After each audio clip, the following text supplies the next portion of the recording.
பாருங்க நீங்களும். என்ன ஏன் ஏமாத்துனீங்க? எனக்கு ஏன் துரோகம் பண்ணுனீங்க? ஏன் என்னை விட்டுட்டு சோனி கழுத்துல தாலி கட்டுனீங்க? ஏன் ஏன் சந்தியா, அது நான் தெரியாம தான் தாலி கட்டினேன் சந்தியா. நீ நினைச்சுதான் நான் அவ கழுத்துல தாலி கட்டினேன். அப்புறம் ஏன் அதுக்கு அவளை மதிப்பு கொடுத்து அவளை என் பொண்டாட்டி நீங்க எல்லாரும் முன்னுக்கு சொல்றீங்க? அவளை நான் தெரியாம தாலி கட்டிட்டேன்னு சொல்லி என்னை ஏத்துக்கிட வேண்டியதுதானே? இந்த பாரு சந்தியா, நான் தெரியாம தான் தாலி கட்டினேன் உன் தங்கச்சி கழுத்துல. ஆனா என்னாலலாம் அவளை அப்படி கலத்தி விட முடியாது. நான் அப்போ வேணா தெரியாம அந்த தாலியை கட்டியிருக்கலாம். இப்போ நான் அவளை என் பொண்டாட்டியா தான் ஏத்துக்கிட்டேன். அப்போ ஏன் ஏன் நிலைமை? நான் என்ன பண்றது?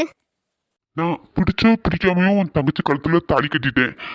அவ கூட தான் லைஃப் ஃபுல்லா வாழணும்னு நான் முடிவே எடுத்துட்டேன். நீ உனக்கு ஒரு வாழ்க்கைய அமைச்சுக்கோ.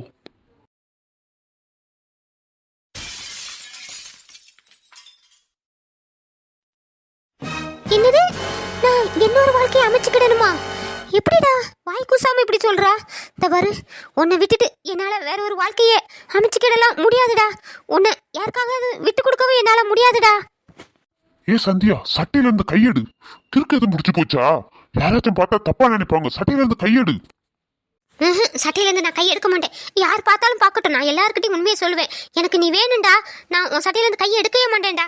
இந்த பாரு, உனக்கு அசிங்கமா இருக்காது, எனக்கு அசிங்கமா இருக்கு. கையெடு. சோனி எதுவும் வந்துட போறா. ஓ, இப்போ சாருக்கு சோனி மேல புது அக்கறையோ? அவ வந்தா வரட்டும். அவ என் தங்கச்சி தானே. நான் அவட்ட எல்லா விஷயத்தையும் சொல்லினா அவ எனக்காக உன்னை விட்டு தந்துருவா. அவ வரட்டும்டா, நான் அவட்ட சொல்லுவேன் கண்டிப்பா. ஏன்டி உனக்கு மூளைகள குழம்பி போச்சா? எனக்கு கல்யாணம் முடிஞ்சிட்டி உன் தங்கச்சோட. அவ தாண்டி என் பொண்டாட்டி. அதை யாராலையும் மாத்த முடியாது. நீ உனக்குன்னு ஒரு வாழ்க்கையை அமைச்சுக்கிறது தான் நல்லது. சட்டையில இருந்து கையை எடு. நீ என்னை ஏமாத்திட்ட ரகு. டேய், நீ என்னை ஏமாத்திட்டடா. என்னை நம்ப வச்சு ஏமாத்திட்டாடா. இந்த பாரு, நான் காதலித்தது உண்மைதான். ஆனா இப்ப என் மனசுல சுத்தமா நீ இல்ல. என் சட்டையில இருந்து கையெடு. என் சட்டையில இருந்து கையை எடு.